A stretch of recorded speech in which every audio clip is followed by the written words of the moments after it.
I just remember his dad immediately started weeping, and my response was, I just didn't accept it.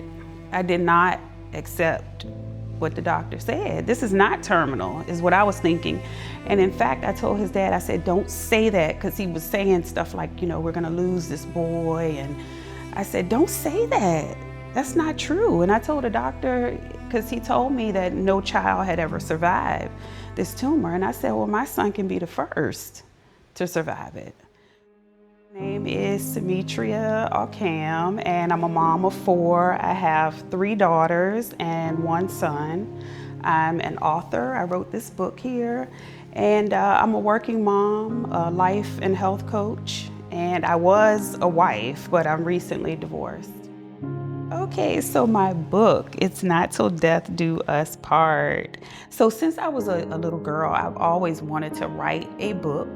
I always knew I was gonna write a book, but I didn't know when. I wrote this book, finished it when I was 44.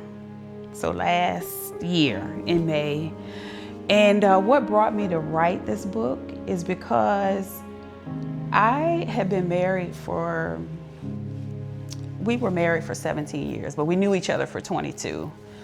And unfortunately, most of those years were not happy ones for me. I didn't want to be in my marriage anymore, but I had always been told marriage is till death do you part. So the title of my book is It's Not Till Death Do You Part. Like, you don't have to be stuck. I was locked in this mentality for so many years because I was raised with people telling me that. But what made me wake up is because I said, God does not want his daughter to be treated the way this man is treating me. It's empowerment for other women. I'm not saying walk away like I did. What I do explain in my book is that I feel like it's something between, that woman or man who may want to leave their marriage and God.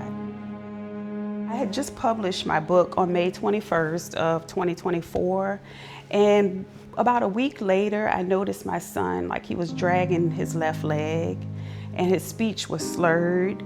And I would do activities with him to try to make him talk fast. And I would say things like, they're not gonna let you into 2nd grade if you keep pretending like that. But one day I saw him watching TV and his eyes started to cross, and I said, that's not something that he can do on his own. So I knew he was not pretending. And his dad and I, we were like, okay, we need to get him to the doctor. So we went to the emergency room after the doctor told us not to bring him to her office, and they wanted to do an MRI. I remember us going on a long walk back into parts of the hospital that I've never seen before. And I was like, this can't be good. For him to be taking us all the way back here to this dark room to tell us something about our son. So when the doctor told us what the diagnosis was, he told us, I just remember it just kept getting worse and worse with every word he said. He said he had a brain tumor, and then he told us that it was located in the pons, like on his brain stem, and that's the part that controls like walking and talking, like everything we do.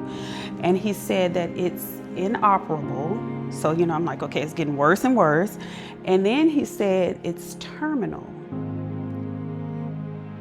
My faith did not change, but what I did notice, like after my son unfortunately passed away, is that I became spiritually like weak. And what I mean by that is I still trust God and I still believe in God. I'm not angry with God, but I can't bring myself to pray like I used to. But what I'll do is ask other people to pray for me. My faith is still there, but I'm just not like a strong warrior in a sense. Oh my gosh, he was such a lovely boy. He passed away when he turned 8. I thank God that he was able to see his 8th birthday because I was worried that he wasn't gonna make it. But he just was so funny. I felt like he was older than his years, like very wise little boy. And he just found so much pleasure in making me happy. He was the best DJ. When we would take long trips to Virginia, I would drive like 10 hours to Virginia with my kids. He knew, like for the whole 10 hours, what to play to make me happy. Like he would be able to DJ for the whole trip. Oh my goodness. So navigating life after my son's passing, I remember going to my doctor and I said, you know, I am not the type of person, he knows this, I'm not the type of person that wants to use medicine. But I said, I need you to put me on something. Like, I need you to, I don't care about the stigma around antidepressants. Put me on something, because this is a lot. And I also, I talked to so many therapists, like the chaplains in the hospital. You know, they would help me to understand some of the things that would happen, that I could expect to happen. And even after he passed away, like I still keep the relationship with some of them. And I have other therapists, you know, that I'm seeing to talk about how I feel. So I know I have to write another book, and I will talk about like my son's diagnosis, my faith, my strength through it all. Because I want to bring more people to God. Like, that's my goal in life. You know, if I can still be standing and smiling and laughing right now after losing my child, like it's been almost just 4 months. And for me to be at a state of peace, I have to share that message and bring more people to God and let them know that He's real.